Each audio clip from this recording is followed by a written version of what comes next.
आर्थिक सहायता दे करके उनको आगे बढ़ने का मौका दिया है, तो स्वाभाविक रूप से आज वक्त आ गया है। आइए हम सब मिलकर के श्री अखिलेश यादव जी के नेतृत्व में समाजवादी पार्टी की सरकार बनाने के लिए संकल्पित होकर के आगे बढ़े और जुल्म जातीय अत्याचार, शोषण की पर्याय भारतीय जनता पार्टी की सरकार को उखाड़ फेंक करके एक नया इतिहास लिखने का काम करें। आज आपने देखा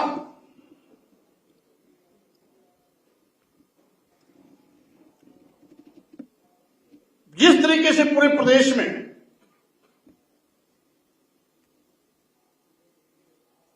किसान विरोधी नीति के रूप में किसान बिल थोपने का प्रयास किया गया, लोकतांत्रिक व्यवस्था में पहला अवसर है कि पूरे देश में लाखों लाख किसान सालों साल खुले आसमान के नीचे धरने पर बैठने का मजबूर हुआ, आंदोलन किया, लेकिन भाजपा सरकार के कान पर जू नहीं रही।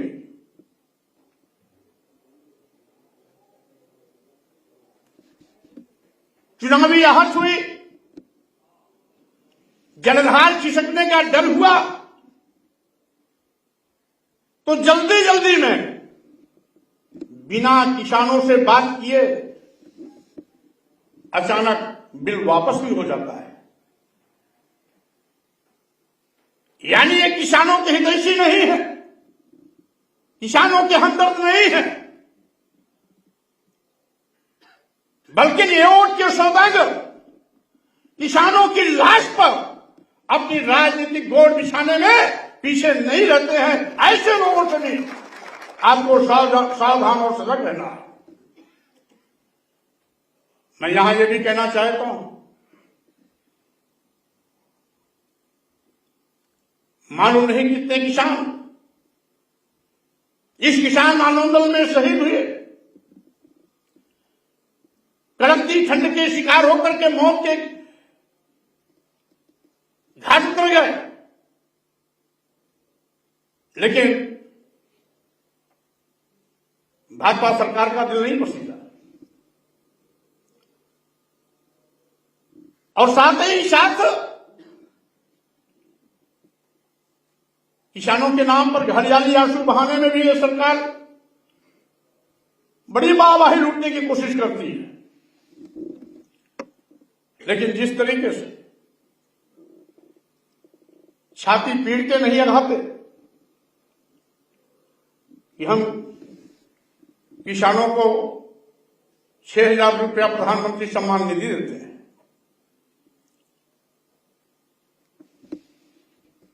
यानी छुट्टा जानवर से पूरा खेत चरा लेते हैं, लाखों लाख का फसल चेक करवा जाते हैं और 6,000 रुपया दे करके किसानों के हमदर्द होने का नाटक करते हैं।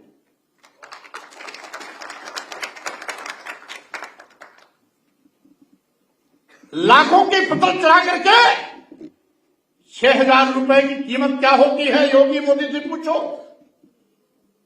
जिसकी पूरी साल भर की कमाई आपके छुट्टा जानवर चल जाते हैं, उन छुट्टा जानवर को नियंत्रित करने का आपके पास कोई उपाय तरीका नहीं है। किसान खामियाजा उठाता है, रात रात दिन जगने के बावजूद भी अपनी फसल नहीं बचा पाता। 100 200 छुट्टा जानवर एक साथ आते हैं, पूरी की पूरी फसल चट कर जाते हैं और झूठा मरहम लगाते हैं 5 किलो अनाज का, 10 किलो अनाज का, 6,000 रुपए सालीना का। क्या यही किसानों की हैसियत भाजपा सरकार में आती है? हमारे भारतीय किसान की कीमत 6,000 रुपया है। पूरी फसल चरा लो, 6,000 रुपया देकर के ढिंढोरा पीटते हो। शर्म आनी चाहिए। चिल्लू भर पानी में डूब कर इसी सरकार को मर जाना चाहिए। ऐसी ऐसी ऐसी नैतिकता खो चुकी सरकार को सत्ता में रहने का हक नहीं। मैं यहां यह भी कहना चाहता हूं, इस सरकार की नीति है लोगों को मोहताज बनाओ, गरीब बनाओ, लाचार बनाओ। और जिस तरीके से पूर्व में कभी कांग्रेस लोगों को गरीब, लाचार, बदहाल बना करके उनका वोट 2 धोती पर 5 रुपए 10 रुपए पर लेती थी, ठीक उसी तरीके से भारतीय जनता पार्टी भी लोगों को गरीब, लाचार और बदहाल बना करके उनको 5 किलो चावल, सालीना 6,000 रुपया देके नाटक करके उनका वोट हथियाना चाहती है। मैं आपको कहना चाहता हूं, प्रदेशवासियों से कहना चाहता हूं, अगर किसानों का सम्मान चाहते हो, अगर चाहते हो कि किसान सम्मान स्वाभिमान के साथ रहे, तो आपको याद करना होगा चौधरी चरण सिंह जी को, जिन्होंने नारा दिया था कि खुशहाली का रास्ता खेत और खलिहान से होकर जाता है। और इसलिए जब हमारा पूरा खेत ही चल जाएंगे, खलिहान लगाने की नौबत ही नहीं आएगी, तो खुशहाली का रास्ता खेत और खलिहान से जाने का जो चौधरी चरण सिंह ने नायाब तरीका बताया था, ये भाजपा सरकार में सब उसको छुट्टा जानवर सपा चट कर जाएंगे। इसलिए मैं पूरे प्रदेश के किसानों से कहना चाहता हूं, किसान भाइयों, आज समय आ गया है किसान विरोधी भाजपा सरकार को उखाड़ फेंकने का।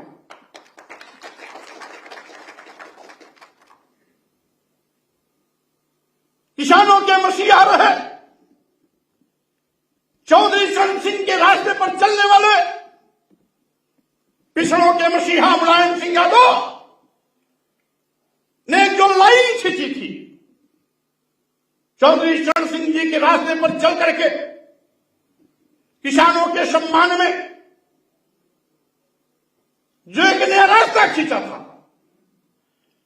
जिस रास्ते का नेतृत्व श्री अखिलेश यादव जी कर रहे हैं, तो स्वाभाविक रूप से अगर चाहते हैं किसानों की खुशहाली का रास्ता प्रशस्त हो, किसानों की फसलें बचे, छुट्टा जानवर पर प्रभावी नियंत्रण हो और साथ ही साथ समय समय पर किसानों के हित में काम किए जाए, तो अखिलेश यादव जी के हाथों को मजबूत करो, अखिलेश जी के नेतृत्व में भाजपा की सरकार बना करके भाजपा को उखाड़ फेंकने का काम करो, तब जाकर के कहीं बात बनेगी।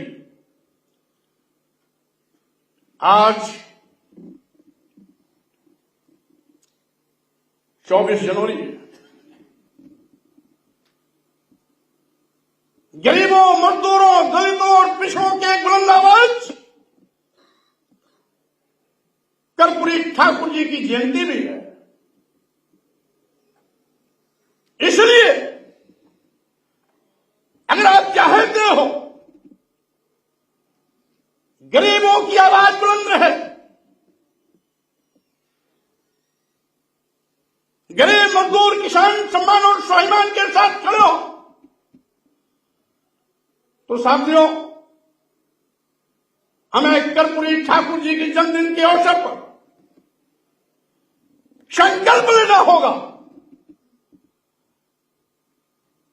कि जुल्म जाति अत्याचार करने वाले किसान विरोधी सरकार को उखाड़ फेंको, और यही कर्पूरी ठाकुर जी के जन्मदिन के अवसर पर उन्हें सच्ची श्रद्धा सुमन भी होगी। आज इस अवसर पर कर्पूरी ठाकुर जी की जयंती के अवसर पर मैं उन्हें कोट से नमन करता हूं, और उनके जन्मदिन के अवसर पर आज पूरे प्रदेशवासियों से मैं अपील करता हूं कि आइए हम सब मिलकर के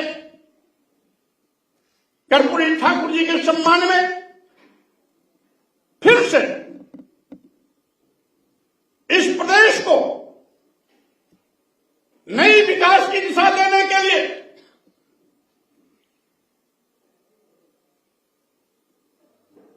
ऊर्जा से ओतप्रोत नौजवानों को बड़े पैमाने पर रोजगार देने के लिए, साथ ही साथ गरीबों, मजदूरों, किसानों के सम्मान और स्वाभिमान को आगे बढ़ाने के लिए हम सब फिर से कर्पूरी ठाकुर जी के बताए रास्ते पर चलते हुए अखिलेश यादव जी के नेतृत्व में हम इन सब का आवाज बुलंद करें और साथ ही साथ जैसा कि आप जानते हैं आज जो वातावरण है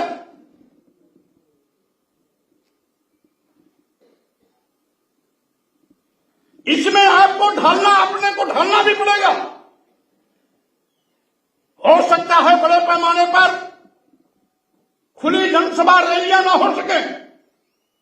ऐसी हालत में जो समाजवादी पार्टी का एक एक कार्यकर्ता, एक एक नौजवान, एक एक पदाधिकारी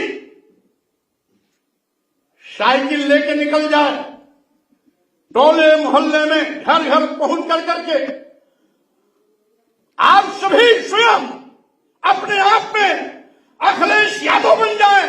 आप सभी आप अपने स्वयं में स्वामी प्रसाद मौर्य बन जाएं और एक एक वोट समाजवादी पार्टी के चुनाव चिन्ह साइकिल के सामने बटन दबा करके अखिलेश यादव जी को मुख्यमंत्री बनाने के लिए मतदान कराने की अपील करें।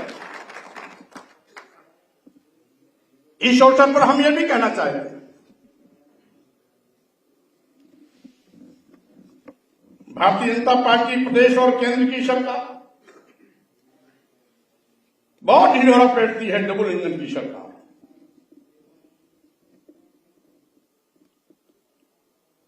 ये डबल इंजन की सरकार किस बात की?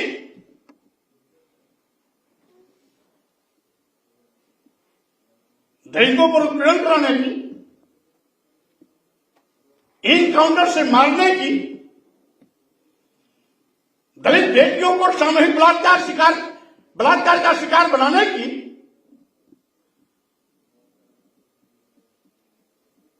अनुसूचित जाति जनजाति और पिछड़ों के आरक्षण का गला घोटने की, दलितों पिछड़ों के सम्मान का मान मर्दन करने की, किस बात की डबल सरकार? डबल इंजन की सरकार किस बात की? योगी जी क्या आप भूल गए किस तरीके से समूचे उत्तर प्रदेश में दलितों और पिछड़ों पर बर्बर जुल्म जाति अत्याचार हुआ?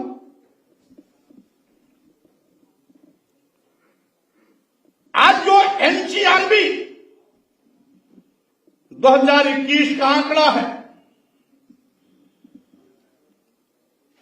उसके मुताबिक पूरे देश में उत्तर प्रदेश दलित उत्पीड़न के मामले में नंबर 1 बन गया है। यह है डबल इंजन की सरकार।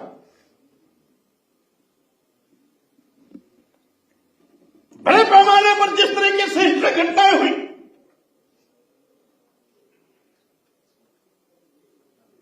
दलितों को जनजाति अत्याचार का शिकार बनाया गया,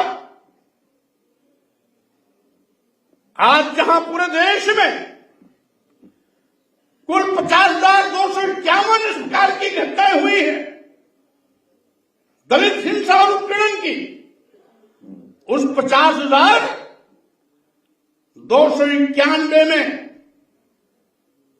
12,714 मामले केवल उत्तर प्रदेश के हैं। ये स्वामी प्रसाद मौर्य नहीं कह रहे हैं, ये एनसीआरबी की रिपोर्ट कह रही है।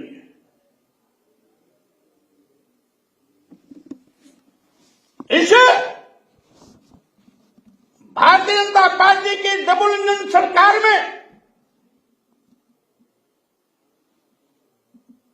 12,714 दलित हिंसा उत्पीड़न की घटनाएं केवल उत्तर प्रदेश में घटित हुई और साथ ही साथ आप कहते हैं कानून का राज है।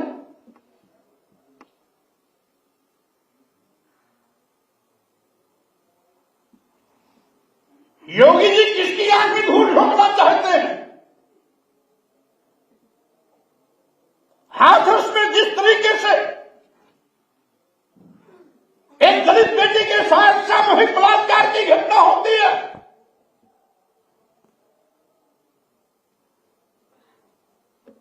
साथ ही साथ उसकी हत्या कर दी जाती है, लाश को परिवार को सौंपा भी नहीं जाता है, घटना को झुठलाने की कोशिश की जाती है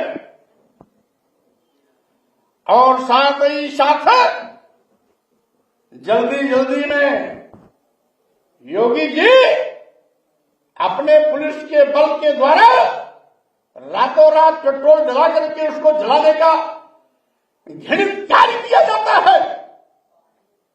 क्या यही कानून का राज है?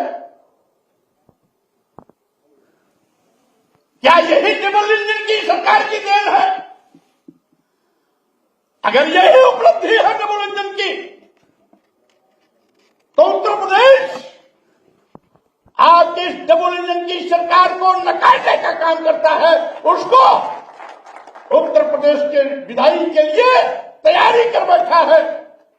और इसलिए मैं कहना चाहता हूं साथियों, डबल इंजन की सरकार के नाम पर प्रदेश की जनता की आंख में धूल झोंकने की ये नाकाम कोशिश कर रहे हैं। आप सभी को इससे सावधान रहना। साथ ही साथ आपके इसी बगल में उन्नाव है,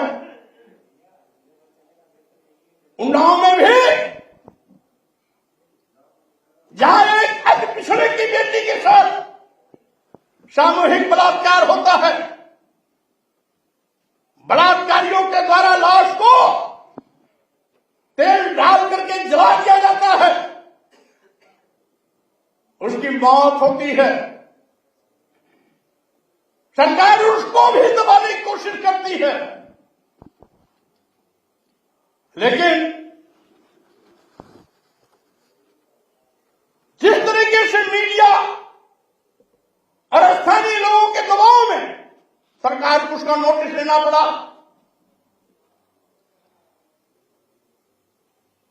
क्या सामूहिक बलात्कार, पेट्रोल डाल करके लाश को जला देना, यही डबल इंजन की सरकार की उपलब्धि है? मैं पूछना चाहता हूं।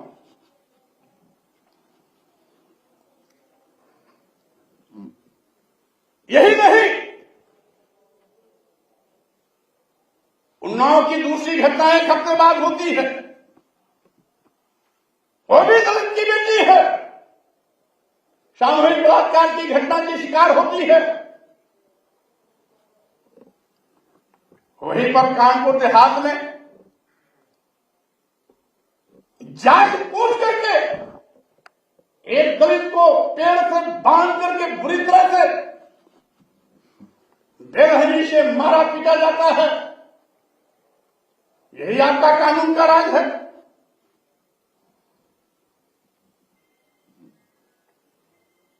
और क्या उत्तर प्रदेश की जनता ने आज उन काले कारनामों को नहीं देखा? जब आपकी सरकार में, आपके डबल इंजन की सरकार में चंदौली और प्रतापगढ़ में दलित बस्तियों को दिन दहाड़े फूका गया, आग लगा दी गई, जलाया गया, अपराधी मस्त होकर घूमते रहे, कानूनी कार्रवाई नहीं हुई। यही कानूनी राज है, यही कानून का राज है। और सोनभद्र के उम्भा में जो कुछ भी हुआ है उसका पूरा प्रदेश और देश गवाह है। इसी डबल इंजन की सरकार के नाम पर मोदी जी और योगी जी अगर उत्तर प्रदेश की जनता की आंख में धूल झोंकने की बार बार कोशिश करते हैं, तो मैं उत्तर प्रदेश के भाइयों और बहनों से इस बात की अपील करता हूं कि आप सावधान रहना। ये डबल इंजन की सरकार जंगलराज और गुंडाराज की पर्याय है। ये डबल इंजन की सरकार दलितों और पिछड़ों के जनजातीय अत्याचार की पर्याय है। और साथ ही साथ आज उत्तर प्रदेश में दलित और पिछड़े सुरक्षित नहीं है। योगी जी के गुंडे तो उनके लिए कार बन करके बैठे ही है, साथ ही साथ योगी सरकार की पुलिस भी उन पर जनजातीय अत्याचार करने में पीछे नहीं रहती। आज जिस तरीके से उत्तर प्रदेश की पुलिस की हिरासत में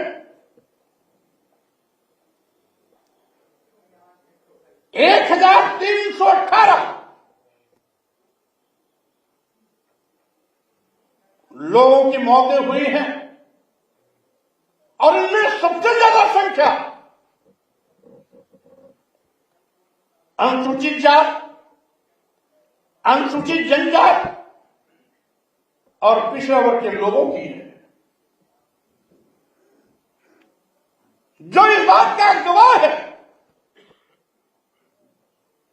कि दलितों और पिछड़ों पर दोहरी राज चल रही है। एक तो योगी राज के गुंडों की, दूसरी योगी राज के पुलिस कर्मियों की।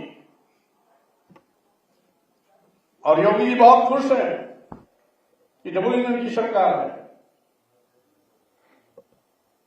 यही नहीं, आज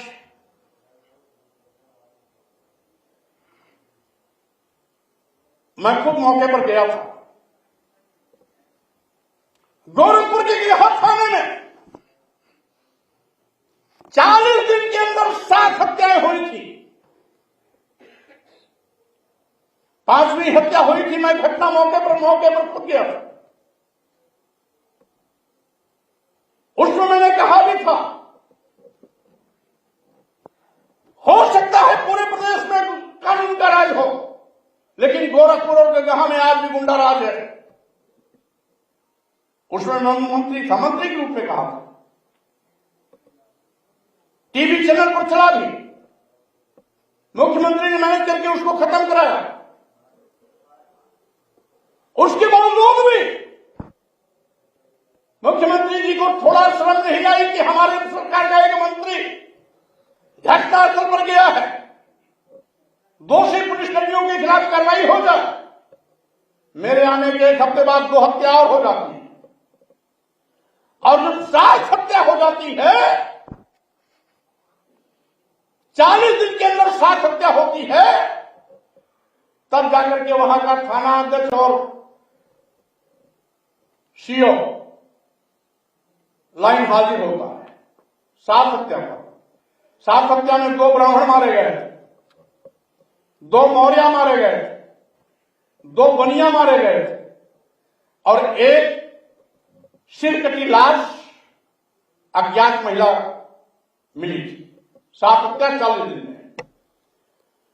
7 हत्या होने के बाद बड़ी मुश्किल से उनको कोई भारी सजा नहीं दी गई, केवल लाइन हाजिर किए गए, क्योंकि इत्तेफाक से थाना अध्यक्ष और उस सर्किल का जो डिप्टी एसपी है, दोनों योगी जी की बिरादरी के थे।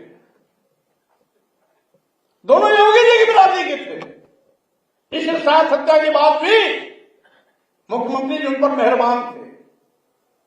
मीडिया घेरती नहीं तो साथ हत्या के बाद भी गया का थाना अध्यक्ष और उस शहर का पुलिस उपाधीक्षक शायद नहीं हटाया गया होगा। कहते हैं कानून का राज। लखीमपुर खीरी में जो कुछ भी हुआ है,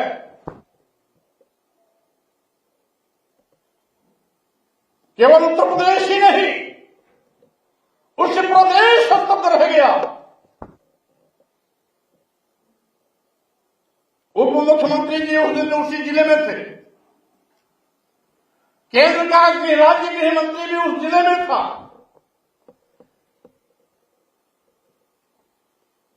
केंद्र के राज्य गृह मंत्री का बेटा खुद जिस दरिंदगी के साथ किसानों पर गाड़ी चला करके रौंद के मार डाला, अनेक किसानों को जान गंवानी पड़ी, एक पत्रकार भी मौत का शिकार हुआ और योगी सरकार छाती पीटती है कि डबल इंजन की सरकार है। यानी डबल इंजन की सरकार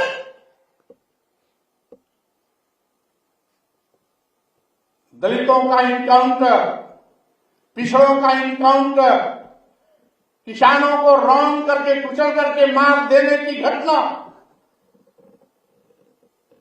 लगातार वर्बल जुल्म अत्याचार का शिकार बनाना। तो मैं कहना चाहता हूं, ऐसी सरकार नहीं चाहिए जिसमें प्रदेश के लोग सुरक्षित न हो। ऐसी डबल की सरकार नहीं चाहिए जिसमें किसान सुरक्षित न हो, दलित सुरक्षित न हो, पिछड़ा सुरक्षित न हो, गरीब सुरक्षित न हो, मजदूर सुरक्षित न हो, बहन बेटियां सुरक्षित न हो। ऐसी डबल की सरकार नहीं चाहिए। बल्कि आज 2022 विधानसभा चुनाव में प्रदेश के हर बेटी और बेटे को, हर भाई और बहन को, हर नौजवान को अपने सम्मान और स्वाभिमान के लिए ताल ठोककर जुल्म जातीय अत्याचार की पर्याय भाजपा सरकार को उखाड़ फेंकने का संकल्प लेकर के एक एक वोट साइकिल के सामने बटन दबा करके अखिलेश यादव जी के नेतृत्व में समाजवादी पार्टी की सरकार बना करके अपने